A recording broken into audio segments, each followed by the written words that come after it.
बोलिए शंकर भगवान की जय, श्री लक्ष्मी नारायण भगवान की जय। बोलिए वैशाख मास की जय। नारायणं नमस्कृत्य नरं चैव नरोत्तमं देवीं सरस्वतीं व्यासं ततो जयमुदीरयेत्। तो आज नारद जी 7वें अध्याय की कथा सुना रहे हैं। नारद जी कहते हैं कि मिथिलापुरी का राजा ये अद्भुत चरित्र देख करके, कौन सा अद्भुत चरित्र?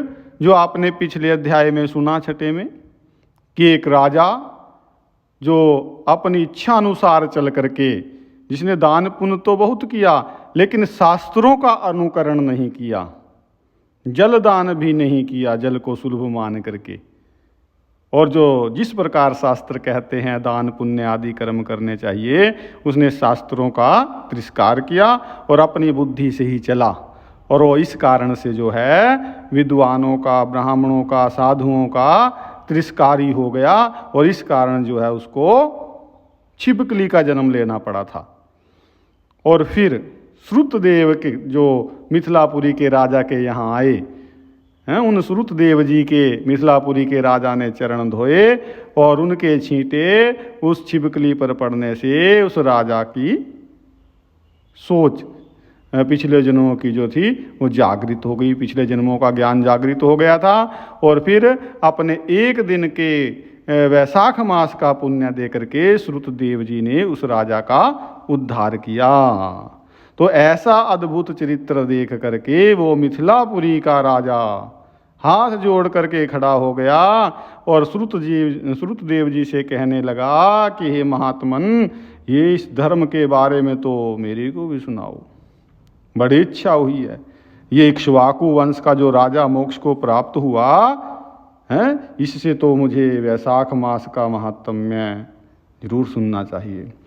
तो श्रुतदेव जी कहते हैं कि राजन, तुम धन्य हो जो कि युवावस्था है आपकी, और इस युवावस्था में ही आपको भगवान के प्रिय धर्म के लिए इतना प्रेम है? बहुत धर्मों से संचित शुभ कर्मों के बिना प्राणी की बुद्धि भगवान की कथा आदि में नहीं लगती। जो पुराणों की कथाएं हैं ये भगवान की ही कथाएं हैं।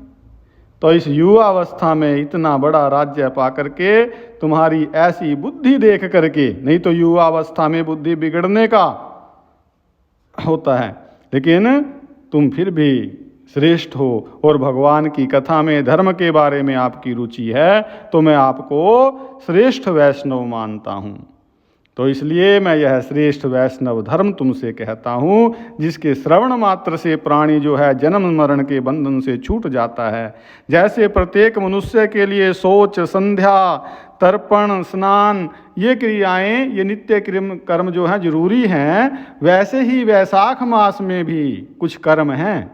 तो वैशाख धर्मों के समान और कोई धर्म नहीं है। जो कोई इन धर्मों को नहीं करता उसको स्वर्ग प्राप्त नहीं होता। जैसे बिना राजा की प्रजा उपद्रवों से नष्ट हो जाती है, वैसे ही बहुत से धर्म भी नष्ट हो जाते हैं।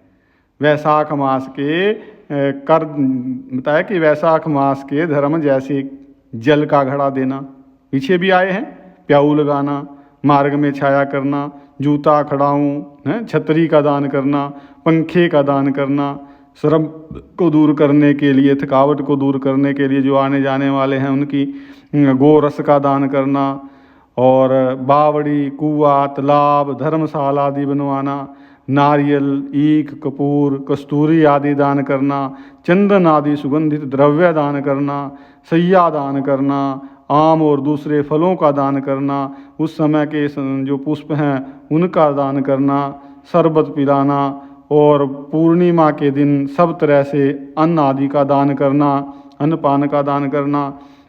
तो चैत्र की अमावस्या को करील का दान करना, सूर्योदय से पहले प्रतिदिन स्नान करना, भगवान का पूजन करना, कथा सुनना, रास्ते के थके हुओं पर पंखे से हवा करना। पीछे भी आई हैं ये बातें, आप दोबारा बता रहे हैं कि कोमल पुष्पों से भगवान का पूजन करना, दान तो करना ही, और पूजा पाठ में भी इसमें विशेष ध्यान देना है।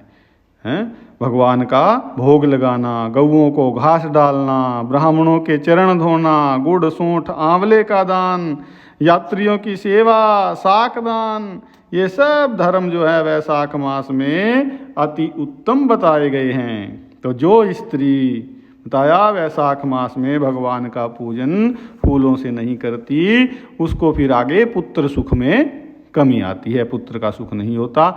ये वैशाख के दान आदि जरूरी हैं, आवश्यक हैं। इसको बताने के लिए ये बातें यहाँ बताया कि पुत्र और पति की भी आयु जो है नष्ट होती है अगर दान पुण्य ना करे इस समय में, यानी कि जरूर करना चाहिए। हाँ, कितना ये सामर्थ्य के अनुसार अपना दान होता है।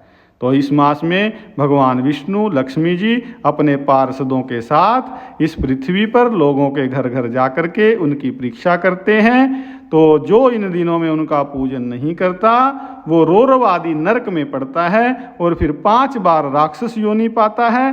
तो इसलिए इस मास में अन्न और जल से भूखे प्यासे प्राणियों की अवश्य रक्षा करें, जरूर रक्षा करें। अपने सामर्थ्य के अनुसार सत्कर्म करने चाहिए। इसके बारे में श्रुतदेव जी और भी कथा सुनाते हैं कि अन्नदान भी बहुत जरूरी है इसमें, जैसे जलदान, तो अन्नदान भी बहुत जरूरी है। और अन्नदान न करने के कारण कैसे एक श्रेष्ठ ब्राह्मण भी पिशाच बन गया था और उसका श्रुतदेव जी से संबंध था, जिस कारण से इन श्रुतदेव जी ने ही अपने पुण्य से उसका उद्धार किया था। वो कौन था, कैसे प्रेत बना, पिशाच बना, है ना, ये सारी कथा भी श्रुतदेव जी मिथिला के राजा को बताएंगे। और भी अन्य कथाएं जो वैशाख के महात्म्य को प्रदर्शित करती हैं, वो वैशाख के धर्मों को बताती हैं, कर्मों को बताती हैं कि कैसे कैसे हमें वैशाख में दान पुण्य आदि करने चाहिए, क्या कुछ करना चाहिए। और सुंदर कथाएं हमारा ज्ञानवर्धन करेंगी। आज यहीं पर ये अध्याय जो है विश्राम को प्राप्त होता है। बोलिए वैशाख मास की जय। हरि ओम।